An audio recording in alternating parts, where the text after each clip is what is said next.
Good morning students, लक्ष्य में आप सभी का स्वागत है।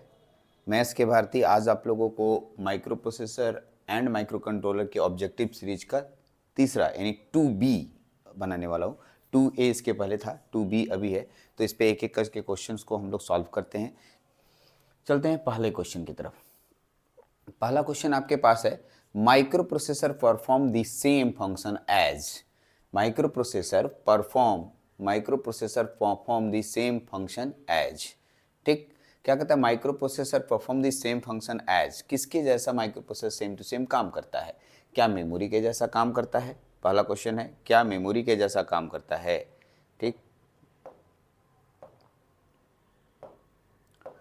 क्या मेमोरी के जैसा काम करता है? क्या सीपीयू के जैसा काम करता है? क्या output device of a computer की जैसा काम करता है या input device of a computer की तरह काम करता है? तो यहाँ आंसर है नहीं सर, सीपीयू की तरह काम करता है। सीपीयू को ही माइक्रो प्रोसेसर कहा जाता है। फिर से सुनिएगा मेरा बात को, माइक्रो प्रोसेसर और सीपीयू एक ही बात है। अगर हम कहीं भी माइक्रो प्रोसेसर बोलते हैं तो उसके जगह पर अगर कोई सीपीयू बोल देता है तो कोई गलती नहीं होगी, यानी माइक्रो प्रोसेसर का ही दूसरा नाम सीपीयू बोला जाता है। तो यहाँ पर आंसर होगा B number. B number exact answer होगा आपका, बी नंबर एग्जैक्ट आंसर होगा। चलिए नेक्स्ट आगे बढ़ते हैं हम लोग।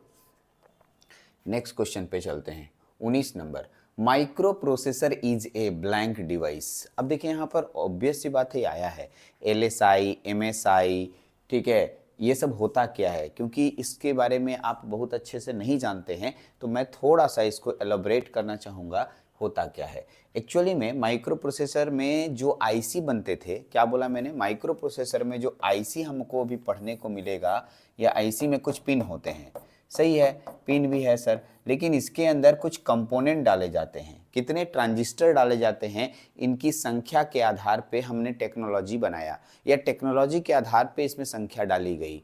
जैसे इसके अंदर आपको मालूम होगा 8085 में 6500 ट्रांजिस्टर्स आपको बताया गया है। कितना ट्रांजिस्टर बताया गया है? 6500 ट्रांजिस्टर बताया गया है। यस सर, आप सही बोल रहे हैं कि 6500 ट्रांजिस्टर बताया गया है। लेकिन अब आप सोचिए कि 6500 ट्रांजिस्टर्स को कौन से टेक्नोलॉजी में डाला जाए, तो टोटल टेक्नोलॉजी का पहले नाम जानिएगा तब तो सुनिएगा। पहला टेक्नोलॉजी का नाम एसएसआई है। क्या है? एसएसआई। देखिएगा, एस, कलर चेंज कर लें भाई, ठीक है, एस एस आई। दूसरा नाम है एसएसआई के बाद एमएसआई, एमएसआई के बाद एलएसआई, एलएसआई के बाद VLSI, उसके बाद आता है ULSI। सर नाम तो पहली बार सुन रहे हैं सब। यस, इसका नाम होता है small scale integration. Small scale integration, small scale integration याद रखना है। दूसरा है medium scale integration, medium scale integration, medium scale integration. Okay, large scale integration, large scale integration, large scale integration. दूसरा है very large scale integration, very large scale integration. और है एक का नाम है ultra, ultra large, ultra large scale integration. ठीक, तो आपको सबसे पहले सबका नाम याद रखना होगा। एक का नाम है स्मॉल स्केल इंटीग्रेशन, एक का नाम है मीडियम स्केल इंटीग्रेशन, एक का नाम है लार्ज स्केल इंटीग्रेशन, एक का नाम है वेरी लार्ज स्केल इंटीग्रेशन। नाम को अच्छे से देख लीजिए, सभी का नाम आपको मिला। सर नाम से आगे सर सुनिएगा, सभी में ट्रांजिस्टरों की संख्या अलग अलग होती है। 0 से लेकर 9 ट्रांजिस्टर अगर डाले गए, ठीक है, तो हम लोग उसको कहते हैं 0 से लेकर 9 कंपोनेंट। ट्रांजिस्टर मत लिखिए, क्या लिखिएगा? कंपोनेंट लिखिएगा। 0 से लेकर 9 कंपोनेंट, कंपोनेंट में सब आ जाते हैं जी। कंपोनेंट अगर रहेंगे तो हम लोग उसको स्मॉल, ठीक है। देखिए 10 से लेकर 99 ट्रांजिस्टर तक रहेंगे, कंपोनेंट रहेंगे तो स्मॉल, मीडियम स्केल, ठीक है। उसके बाद देखिए लार्ज स्केल में होगा 100 से लेकर 9999, ठीक है, कंपोनेंट। तो अब सोचिए ना, कि अब आप बताइए वेरी लार्ज में हो जाएगा 10,000 से लेकर 99,999 कंपोनेंट, और अल्ट्रा लार्ज स्केल में होता है more than 1 lakh, more than 1 lakh, 1 lakh, ठीक है, मोर देन 1 लाख। ये आपका अल्ट्रा लार्ज स्केल इंटीग्रेशन हुआ। अब आइए, अब आप देख सकते होंगे कि आपका यहाँ जो आंसर होगा MSI होगा, क्योंकि MSI का मतलब होता है, आप देख लीजिए MSI नहीं होगा बाबू, LSI होगा, LSI MSI both none of these. हम यहाँ पर नन ऑफ दीज के तरफ जाएंगे। कौन से जाएंगे? नन ऑफ दीज के तरफ। क्यों नन ऑफ दीज के तरफ जाएंगे? क्योंकि हम लोग को यहाँ पर LSI सेक्शन में आ जाएंगे हम लोग, लार्ज स्केल इंटीग्रेशन, क्योंकि इसके अंदर जो कंपोनेंट की संख्या है वो 6500 होती है, तो इसमें नन ऑफ दीज सही आंसर होगा। ये लार्ज स्केल इंटीग्रेशन ना तो मीडियम होगा ना ही स्मॉल स्केल, लार्ज स्केल, और लार्ज स्केल तो है ही ऑप्शन में। देखिए ध्यान नहीं दिए थे हम लोग, सॉरी, ध्यान देंगे, इस तरह का हो जाता है केसेस।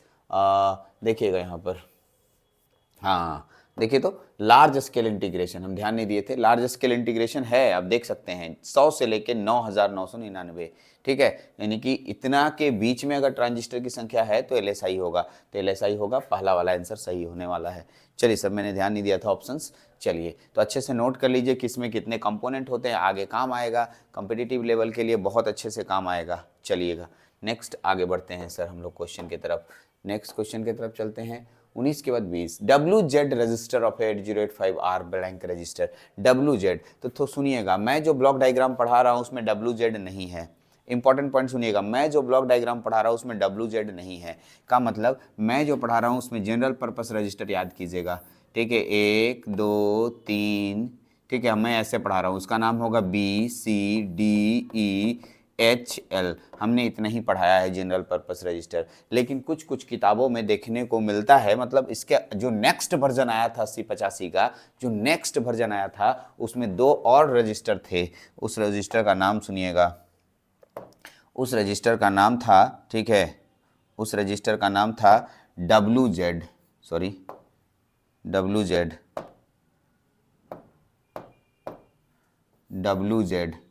का क्या क्या मैंने बोला? WZ, याद रखिएगा कौन कौन?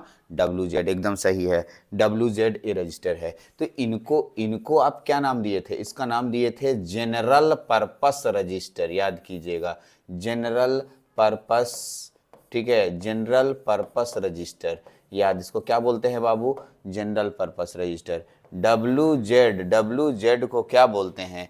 तो ये भी जनरल पर्पस में ही आता है, क्योंकि हमने जो पढ़ाया है वो लोअर वर्जन है और जो क्वेश्चन पूछ रहा है वो थोड़ा सा इससे ऊपर का वर्जन है, तो WZ को जनरल पर्पस कहा जाता है। यानी यहाँ पर B नंबर आंसर एकदम सही होगा, ठीक है, B नंबर आंसर एकदम सही होगा बाबू। चलिए आगे बढ़ते हैं हम लोग। ओके 21 नंबर में ब्लैंक कीजिए टेम्पोररी रजिस्टर, ठीक है, टेम्पोररी रजिस्टर इसमें कौन है? क्या एक्यूमुलेटर टेम्पोररी रजिस्टर है? फ्लैग रजिस्टर टेम्पोररी रजिस्टर है? Stack pointer? नहीं भाई, ये स्पेशल पर्पस रजिस्टर है, स्पेशल रजिस्टर है, ये भी स्पेशल रजिस्टर है, ये भी स्पेशल रजिस्टर है, ठीक है, तो ये ही एक बचता है, लिखा भी है टेम्पोररी रजिस्टर। इसका मतलब टेम्पोररी डाटा रजिस्टर को ही टेम्पोररी रजिस्टर कहते हैं। इसी टेम्पोररी रजिस्टर में आता है, अभी पढ़ रहे थे, BCDEHL WZ। अगर WZ है तो ठीक है, नहीं है तो इतना ही को लिया जाता है जनरल पर्पस रजिस्टर में। चलिए सर नेक्स्ट क्वेश्चन पे फिर बात करते हैं हम लोग। 21 के बाद 22, accumulator is a blank register. Accumulator special purpose, अभी तो बताए थे एक्यूमुलेटर स्पेशल पर्पस रजिस्टर है। क्या टेम्पोररी है? तो आंसर बोलिएगा नहीं, टेम्पोररी नहीं है। क्या एक्यूमुलेटर 16 बिट का है? अरे नहीं, एक्यूमुलेटर 8 बिट का होता है। कितना बिट का? 8 बिट का। तो ये ऑप्शन, ये भी ऑप्शन। क्या जनरल पर्पस है? अरे नहीं, ये स्पेशल पर्पस रजिस्टर है। इसका मतलब B नंबर एकदम करेक्ट आंसर होगा, ठीक। चलिए नेक्स्ट आगे बढ़ते हैं हम लोग। 22 number, 23 number, flag register is a blank register. Flag कैसा रजिस्टर है?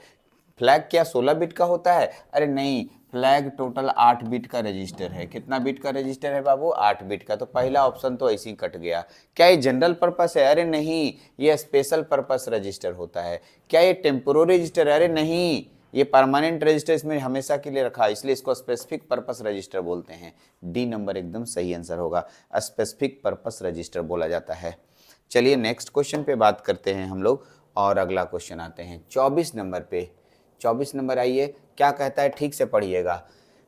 पीसी इन ए माइक्रो प्रोसेसर, पीसी इन ए माइक्रो प्रोसेसर मतलब प्रोग्राम काउंटर माइक्रो प्रोसेसर के अंदर क्या काम करता है। अगर एक बार प्लीज प्रोग्राम काउंटर के मेरे नोट्स पे जाएं, आपको पूरा अच्छे से मिलेगा। एकदम पहला लाइन जो लिखा है एकदम वही आंसर है। कहता है count the number of program बिगिन executed by the micro processor. ठीक है, कितना एग्जीक्यूटेड कर चुका है प्रोग्राम, उसको काउंट करने का काम करता है। ठीक है, ओके। एक है, देखिए सुनिएगा, hold the address of next instruction that is to be executed, जितना इंस्ट्रक्शन हो चुका उसको होल्ड करता है। Count the number of interrupt handled by the micro processor, भाई ये भी सही है, हम पढ़े हैं हमारे नोट्स में, ये भी भारती सर के नोट्स में लिखा है, ये भी लिखा है, तो तीनों के तीनों सेल होता है प्रोग्राम काउंटर में, तो आंसर होगा ऑल ऑफ द एबव। हमारे पास दे तो दिया है answer all of the above, तो सभी के सभी इसमें ऑप्शंस होंगे। आप प्लीज एक बार प्रोग्राम काउंटर के मेरे नोट्स को पढ़िएगा, तो उसमें आपको चारों बात मिल जाएगा, तीनों बात मिल जाएगा जो यहाँ लिखा हुआ है। चलिए आगे बढ़ते हैं नेक्स्ट क्वेश्चन की तरफ। 25 नंबर है, if A micro processor has an 8 bit op code, अरे वेरी गुड, और 8 बिट का ऑप कोड है, 8 बिट का ऑप कोड है, तो कितने ऑप कोड हो सकते हैं, तो 2 का पावर 8 करो ना जी, कितना हो जाएगा, जितना आंसर ऑप कोड निकल गया, कितना बोलता है number of code for this micro processor, 2 का पावर 8 256 होगा। ठीक है, 8 बिट है तो 256 ऑप कोड होगा, 256 ऑप कोड होगा। ठीक, ये भी हो गया आपके पास। 26 नंबर के 26, PC is a blank register. अभी बताइए पीसी कैसा रजिस्टर, पीसी मतलब प्रोग्राम काउंटर। ठीक है, पहला सुनिएगा, प्रोग्राम काउंटर, देखिए ध्यान सुनिएगा, एसपी, पीसी और इंक्रीमेंट डिक्रीमेंट में 16 बिट का रजिस्टर है, सब के सब 16 बिट रजिस्टर हैं बाबू, याद कर जाओ, सभी के सभी कितना बिट हैं, 16 बिट। तो भाई 16 बिट तो ऑप्शन आ गया सर, क्या ये सही है, ये हो सकता है, लेकिन और भी तो ऑप्शन है। जनरल पर्पस नहीं सर, नहीं होगा। स्पेशल पर्पस, हाँ ये स्पेशल पर्पस होगा, तो आंसर बी एंड सी दिख रहा है, देखिए ये भी सही है, ये भी सही है, लेकिन ये आंसर सही इसलिए होगा क्योंकि दोनों का ऑप्शन यहाँ पर ले रहा है। ठीक है, तो बी और सी, स्पेशल पर्पस रजिस्टर और 16 बिट का रजिस्टर है। प्रोग्राम काउंटर जो है स्पेशल पर्पस रजिस्टर है और 16 बिट का रजिस्टर, 16 बिट का रजिस्टर है। चलिए आगे बढ़ते हैं हम लोग।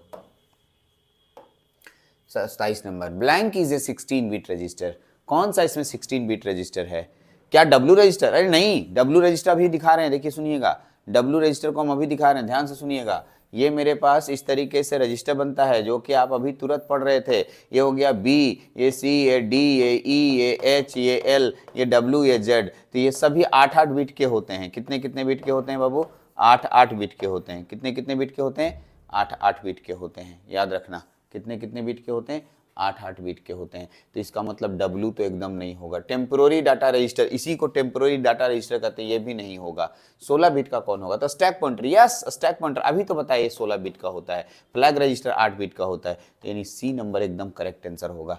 तो आपको सब कुछ जानना होगा एकदम एग्जैक्टली। ठीक है, जितना मैंने बताया अच्छे से क्लियर कीजिए, हमको लगता है इतना ही है, 27 नंबर तक ही क्वेश्चन है, नहीं है। ठीक, तो अब पीछे वाले 2 सेकेंड सेट का ये छोटा सा बच गया था, उसका क्वेश्चन है। अब आ रहे हैं सेट नंबर 3 पे बात करेंगे, जो कि नेक्स्ट वीडियो में आएगा। इस वीडियो में इतना ही, थैंक यू वेरी मच।